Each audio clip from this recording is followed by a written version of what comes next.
guys, this is H again, commenting on another 2v2 game that has been played on the map Redzone Rampage. Oh yeah. Let me introduce the teams to you. Those teams are not the same, but what players are the same like in the replay before. This is Agr3ssivePanda playing the red blackhand together with ddiut, the pink MOK player, obviously going for refinery first in this case.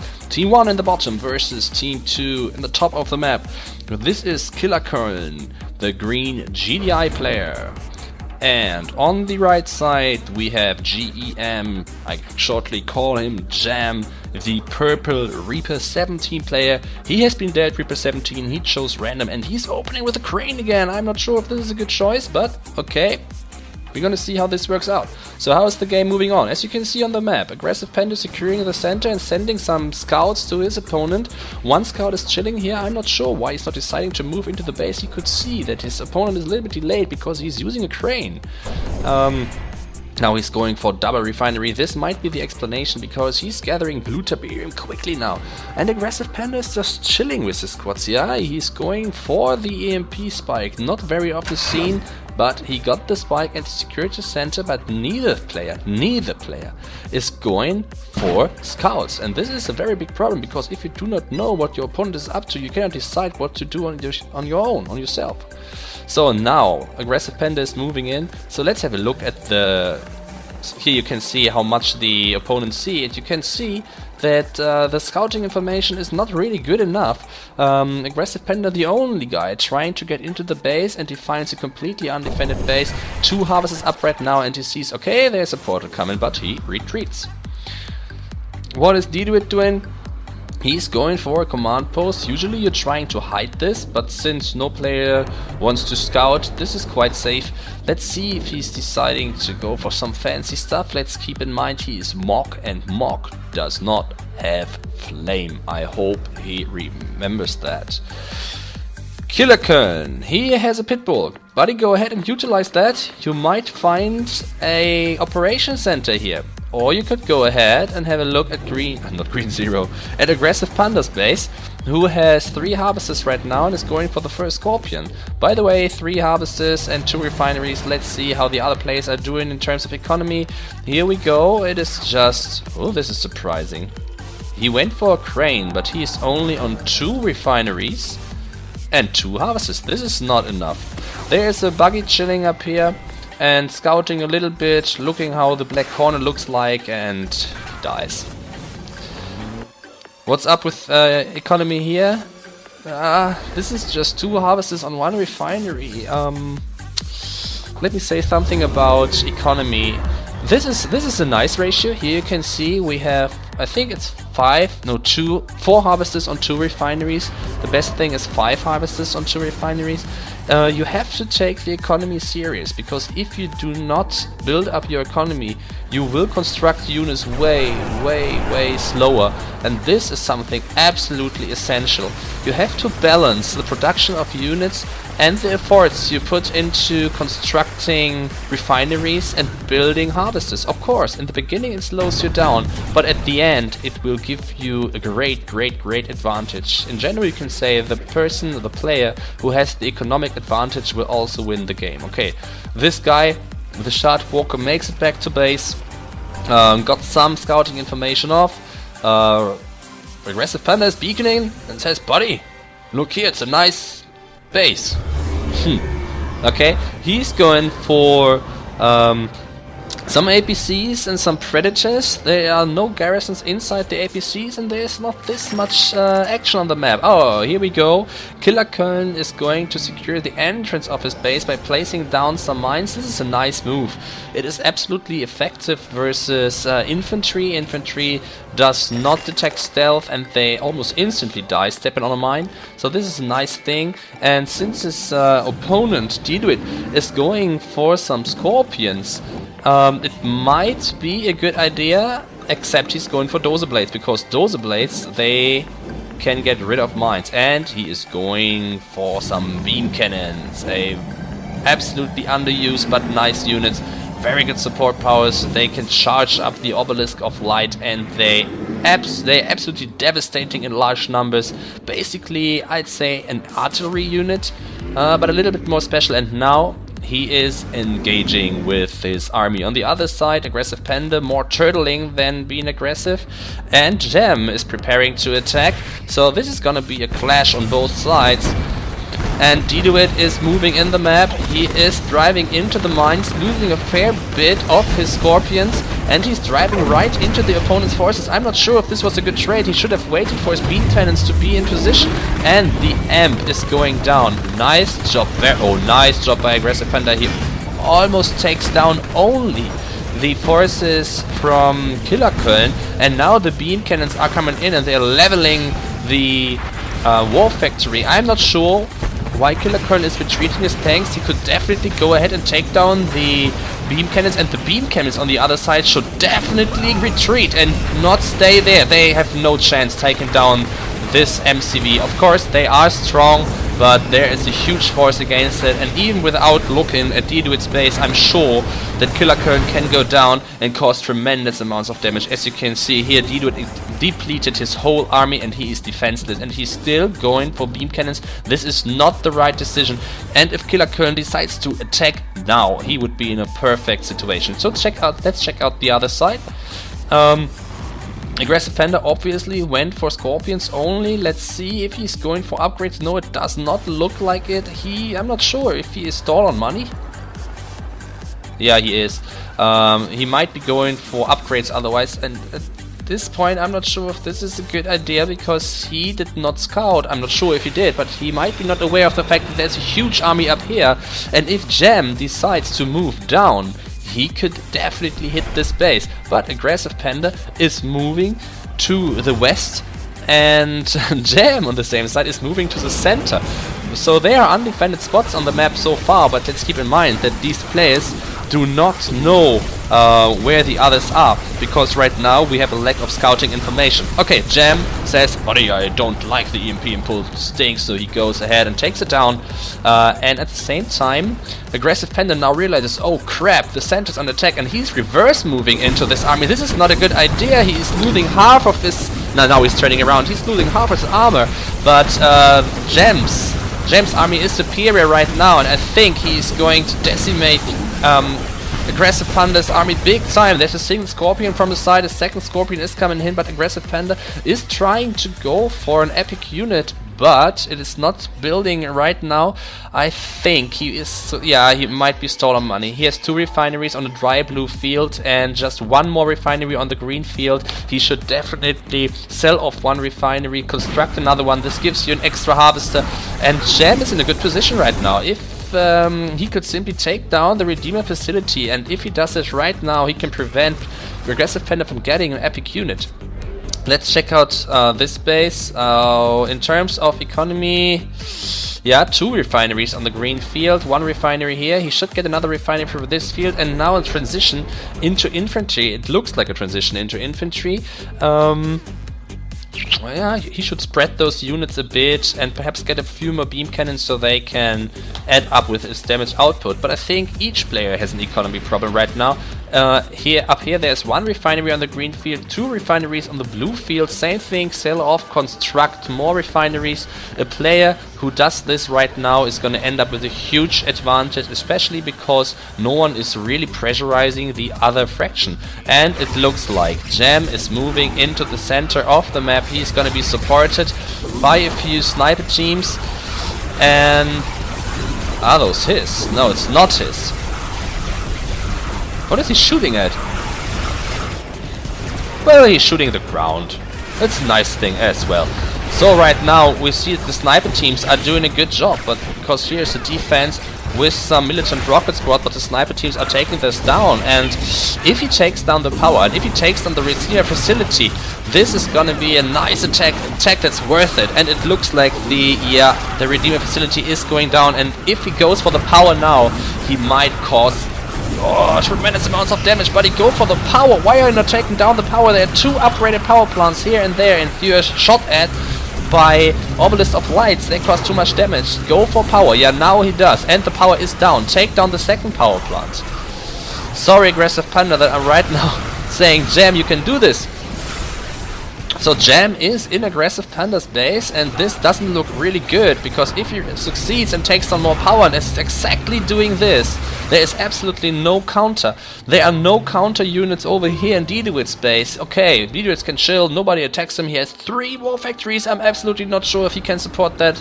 Actually, I am sure he can't, but the major battle is going on here. There is another power plant, he has to sell off the tech center. Oh, this is bad, this is bad. I'm not sure if Aggressive Panda and ddiut can defend versus this attack. And yeah, more has to be sold off. This is a big attack, and there are finally the reinforcements coming from ddiut, but it might be too late. Major damage has been dealt already, and now he's going for the Konyard. Is he gonna be successful? An amp has been thrown, but the Konyard is going down. Another amp, and this amp was good. It took down a major part of the army, but still the Konyard is going down. I'm not sure what he is constructing.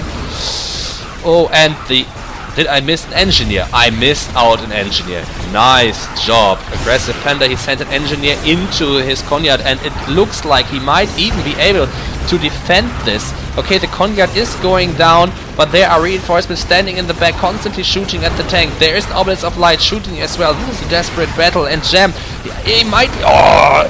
It has been repaired again, and this is big. This is big. He wasted a huge part of his army, and it looks like that the battle turns. And I heard a message that a Marv is on the field, and here we go. Killer-Koeln just chilling up here, but in the background he went for a Marv. He went for some Juggernauts, and he is silent, but he's dangerous. Going for Firehawks as well, so I got a feeling that Killer-Koeln will come and put a lot of pressure on the opponent. But even if we have a look at the map, you can see that Aggressive Panda's base is has big holes just like cheese, and oh my god, I hope that the bottom team, the southern team, will be able to beat those units back, because there's a next huge wave coming in, and those units here, they are the only counter. I am not sure why G.E.M is just not going for a few buzzers, because buzzers, they would be the perfect counter. They would simply eat through those units, and those units are the only threat for the incoming forces. Of course, he has charge walkers. I'm not sure why he does not order them to the infantry, because this is the damage what is being dealt to him. Status field going down, but not really getting the important units, just getting the amp units. And I'm not sure if this is the right unit mix, because it is basically versus aircraft and versus infantry, and as you can see here, it does not deliver enough damage, so I think he's wasting units. Also the Devourers in the back, they are a good unit to attack the base, even especially when they are charged up. And Aggressive Panda, he's beaconing, says buddy, I need support, but there is no support. So Aggressive Panda definitely under great pressure. Let's check here. This base is just peaceful. This base is even more peaceful. I'm not sure. Where did he send his units? Oh, he's harvesting a field, and another single squad is amping the unit. But now, here we go. Artillery is standing there, and artillery is attacking the Marv from long distance, and they are doing good amounts of damage. As you can see here, they took the Marv down almost one half, and another amp would be big, So this is a well defended base, at least in distance. We have some rocket troopers here, exposed for splash damage, taking down incoming riflemen right now. And here we go. Now Killer-Koeln says, hey buddy, I got Firehawks, and he is utilizing it for the Obelisk of Light. Not sure why. This is a nice target. This is a nice target. Here we go. Nice targets basically everywhere. I think this was a little waste of bombs, but okay. Because I do not see any forces coming into the base, so the Obelisk of Light was basically more a decoration than a threat. Okay. G.E.M basically thought, "Ooh, I'm not sure if I shall go in here." His waves are getting smaller and smaller. like the tip fields on the map. The only tip left is this little bit, and on the left side there's tip left. So players are going to be desperate for money, and it's going to come to the point who is playing more effectively with his units. And this single beam cannon basically is uncontested. The good thing is, Pink now decided, well, okay, those battles in short distance, they didn't work out. I'm going for long distance units, a lot of artillery, really nice style harassing this base. And the Marv, it has to come out, though it is just garrisoned by 2, what is garrisoned with? Rockets and 2 engineers, if I'm not mistaken. I do not really know those symbols up here, but it looks like 2 engineers and 2 rockets. Now watch out for your artillery, very well retreated. He knows if he keeps them in the front, they will be taken down very quickly because the Marv has splash damage. I'm wondering why no other players going for an epic unit. He arrived on tier 3, definitely. Okay, Agr3ssivePanda lost his tech tree, and he is still desperately fighting to get rid of G.E.M, but G.E.M is pressurizing, coming down and down again. I still got the feeling that the upper team has the advantage right now. Killer-Koeln has his Firehawks, he has a Marv, and G.E.M has a nicely sized army. On the other side, the only thing opposing this is the artillery from ddiut.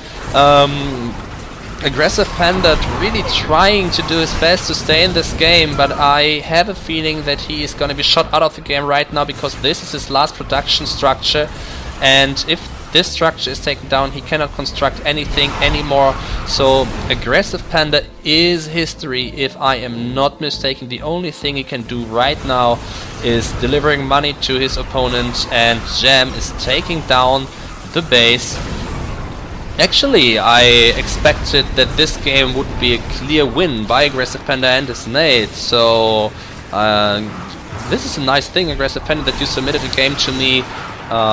Even though you did not win it, though your partner has still a chance, but I got a feeling that he is going to be sandwiched in the close future. Firehawks coming in.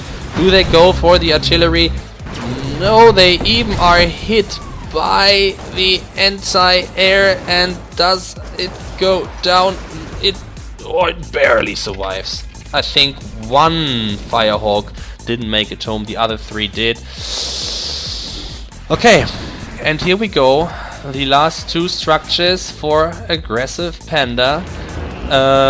The units here are retreating. I'm not sure if this is a good idea. Yeah, of course, the artillery is blocking this area. They could spread their fire a bit in order to prevent the units to go through here, but it seems to be enough to scare them away.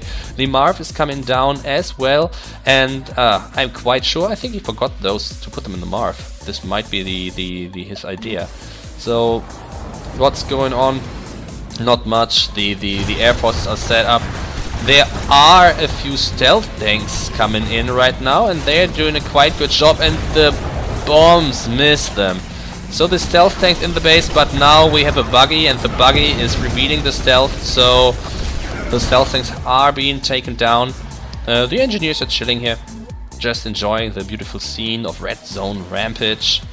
As I already said, a map which is in the same way hated as loved. Everybody plays it, but it's so simple, I'm not sure. It's not my favorite map, it's a good thing for some quick matches, but from my understanding it does not allow so many strategies like sneaking around the corners or getting a hidden expansion, or I'm not sure, but as we talked about this in the beginning, the players do not have enough information about the opponent, so it is also possible for them to go for some sneaky options. I think this is not necessary. There's an Harvester long distance leeching, and the Marv could be utilized to end the game right now, and I'm not sure why the players are not doing this. Okay, there is a lot of infantry chilling here. Air units are a good choice, definitely, but there's a lot of air defense around the base. Perhaps the other players have to go for artillery on their own, because right now it looks like a little tie. Nobody wants to go into this base because it's well defended versus air.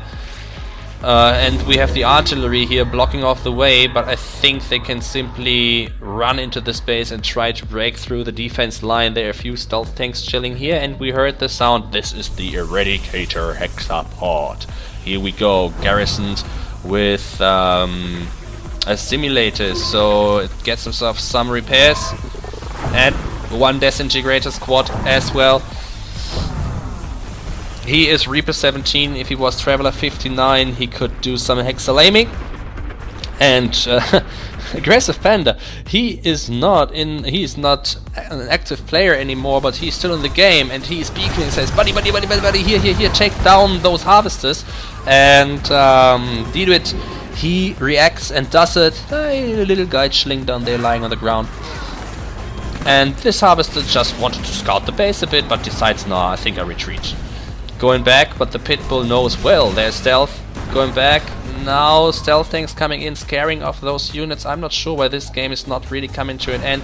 There's a huge army, and this is just playing around. I'm really not sure why G.E.M is not utilizing that. They could simply hit through the main door and take down the base.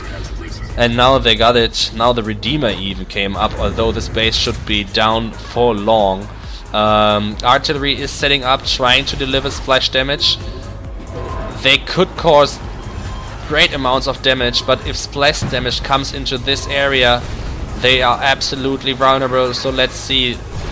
The artillery goes down, is going down for the Eradicator Hexapod, but the units are coming in right now. As I said, they simply walk through the defense because those are too many units now attacking the artillery, which is trying to retreat, but there is a stasis field coming down and the Redeemer is blocked, can't do a lot right now. And forces coming in right here, 2 epic units attacking the base and a lot of shard walkers, shielded shard walkers coming in right now, and I'm quite sure that this is the final stand.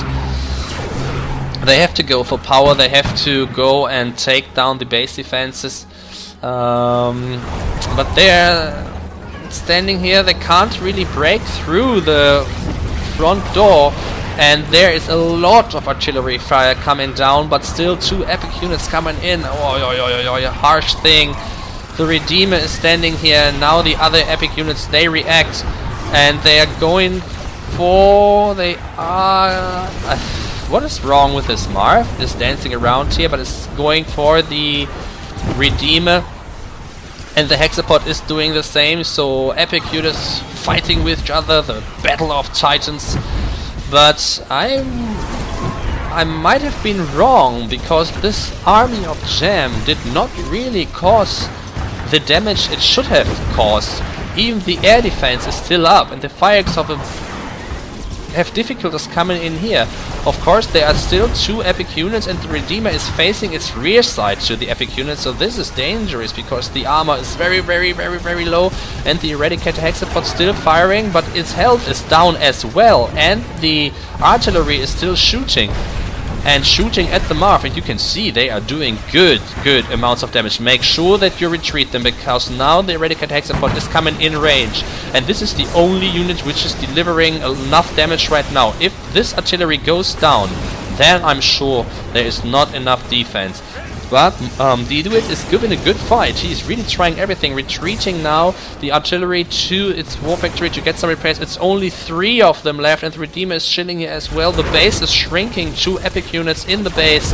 Oh, it's gonna be hard to defend versus this. Why are the artillery units not shooting? Now both epic units are amped. I'm not sure why they get out of amp so quickly. Most probably it was the Enlightened or something. Artillery shooting at the Eradicator Hexapod, causing damage, but the base is falling as well, and the Marv is doing funny stuff, aiming downwards, not really shooting at structures, not sure why. And the Eradicator Hexapod is trying to make his way to the artillery, but the Redeemer, now cloaked for some reason, coming in as well, and it looks like the Eradicator Hexapod, oh god, he's shooting at his own structures, but he don't do that. It's just causing you damage. And no! Killer-Koeln deciding, yeah, man, I send some reinforcements, and he is sending a small group with epic, not epic, tell me, how do you call this?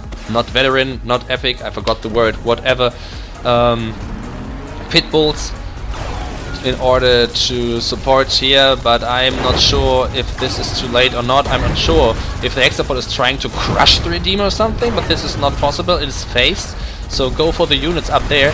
And now the fire changes, of course, to the Marv, and those units are in the very corner, and the Marv knows it and goes there, and they have to retreat, they have to stealth, they stealth, and they get run over, buddy! Just 2 of those units survived, and ddiut still fighting. He does not want to throw this game in. By the way, Agr3ssivePanda now has left the game. It took quite long, obviously, and this base is shrinking and ddiut is not giving it in. Yeah, he's a good fighter, for sure, but I think this is a point in the game where you can say, hey buddy, GG, and drop out of the game. But let's check it out and watch it till the end. There are even more reinforcements up here, but G.E.M seems to say, oh no, I don't want to fight. Now the air units could come in and cause some trouble. The Redeemer is almost down, the Marv is chilling down here, moving, so the here we go, fireworks coming in, moving, so the artillery can't hit him. He can't simply stand because he knows artillery can still take him down, and I'm not sure the Redeemer decides to do nothing at all. The Marv is harvesting right in the middle of the battle. Now he's raging, but raging does only make sense if there are other units that can be shot at, and this simply causes that the Marv is shooting at the Redeemer because it's its only goal to go for. But now artillery going for the Marv again, and the lightning spikes taking down the artillery. So basically, in this situation right now, it's a little tie. The Redeemer doesn't want to go for the Marv can't go for the Redeemer. Now, is it Bloodhounds being called in? I'm not sure why G.E.M is not simply sending his units down, and the commentary is getting unnecessarily longer and longer. Come buddy, take down the last structures right now. Now the Marv is going for the last production facility. The con yard is still there, I know, but I'm not sure if any money is left. Let's have a look at ddiut. Here we go. ddiut has 1.6k left, and there is really nothing for him to control. He has a single Redeemer, and this Redeemer is almost dead. I think he's gonna give up as soon as this Redeemer falls, and the Redeemer is almost dead. I'm not sure. I think the Redeemer can still cloak because you got a cloaking field. All the other stealth units would be uncloaked by now because the damage is too high, but this is a one-click ability and not a unit own ability. So there are just 2 structures left, and the Marv is chilling, and this is a bit annoying, to be honest. It would be an easy thing to end this game, and I think everybody who watches this wants to see the same. Fireworks coming, taking down the last structure, and now ddiut decides, okay, I can't win this game with a silo only. Good decision, he gives up. So, nice game. ddiut and Agr3ssivePanda versus Killer-Koeln and G.E.M on the map Redzone Rampage. It got a little bit long at the end, but despite this, it was a good game. Interesting thing, G.E.M resources way ahead before everybody else, and I think he could have utilized his units way better. But still, a good game.